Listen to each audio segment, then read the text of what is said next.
Good morning, everybody. Today we will discuss analysis of the case as Dr. Robert has given in his philosophy book. In the very beginning of the chapter, he told that in analysis of the case, the value of symptoms must be taken into consideration on several points. From this point, it is very clear he is indicating under this analysis of the case the value of symptoms. According to him, to analyze, value of symptom must be taken into consideration. That is, through evaluation analysis is done. In this chapter, he described how we can make the complete picture of a case by considering the value of symptoms. In doing so, according to him, the mental and emotional characteristics of the patients, which stands for generals, deserve the highest rank. So, we should give importance at first to the general symptom and under that mental and emotional characteristics of patient. For this, he told that the subjective symptoms are the more differentiative of one's personality in comparison to objective symptoms. The objective symptoms are less differentiative, yet they cannot be distorted by the design of the patient. Objective symptoms are important in child because through these we see the expression of child disposition and desires. Hence, many of the seemingly objective symptoms may be translated into subjective symptoms. It is also important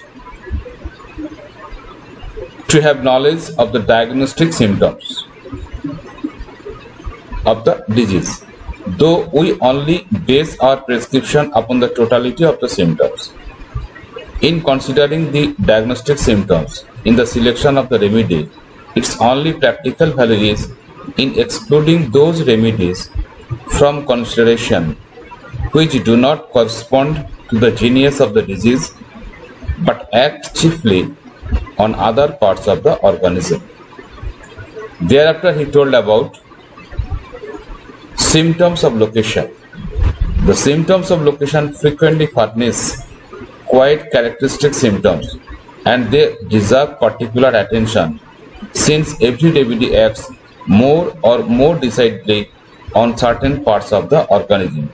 We have so many instances in our Mitra Medica in this regard. Some left-sided remedy, some remedies for liver disease, some remedies for gallbladder, etc., etc.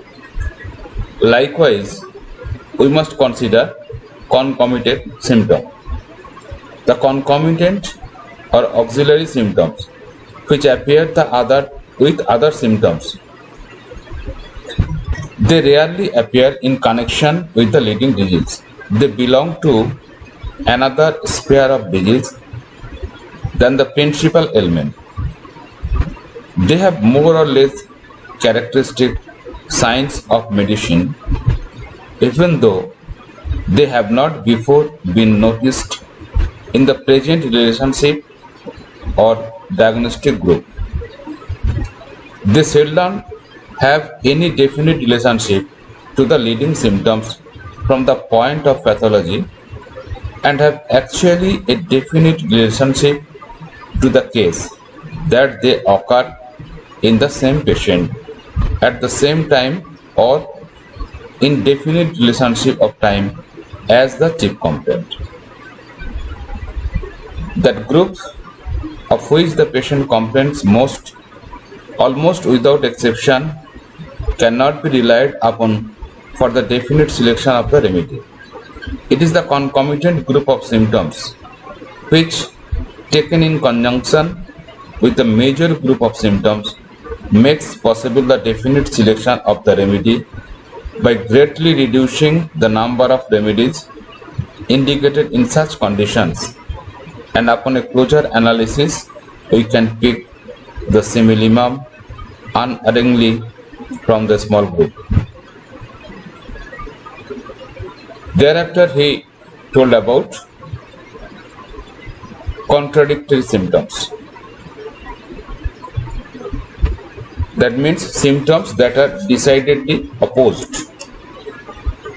Contradictory symptoms have an importance because they may rule out many of the remedies that otherwise might be considered in connection with an individual case. We know that there is opposite or contradictory symptom, that is diarrhea and constipation. It is both of these found in Nux vomica. There is alternation of diarrhea and constipation.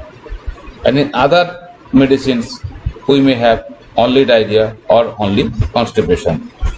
So, if there is such type of contradictory symptoms simultaneously, it will help us towards Nux vomica than that of other medicines. Thereafter, he told about modalities. They are nothing but the aggravation and amelioration. Very valuable symptoms are those pertaining to the aggravation and amelioration. They are told as the modalities, because the aggravation and ameliorations are the natural modifiers of disease states. They are the definite reaction of the man himself.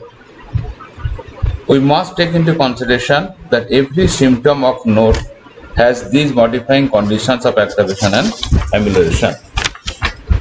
And modalities also have a high strength.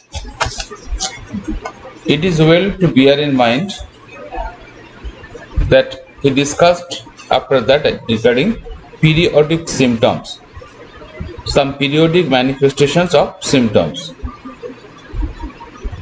He told that it is well to bear in mind the periodic onset in periodic manifestations of symptoms, the increase, the acme, the decrease, and the end of disease manifestations in the evaluation of symptoms. So, period of appearance of symptoms, in which period they appear, there is certain period of appearance in each and every symptom. If we know about that, it will help in the evaluation of symptoms as well as in the selection of medicine. And in the later part, he also referred some modifying factors like diet, climate, working atmosphere, etc. We know various diseases are modified by diet, various ailments are modified by climate or working atmosphere. So these are under the modalities which we have discussed earlier. So you should consider all these things in the analysis of case. So his aim was nothing but to evaluate the symptoms. Through evaluation, analysis is done. Thank you all.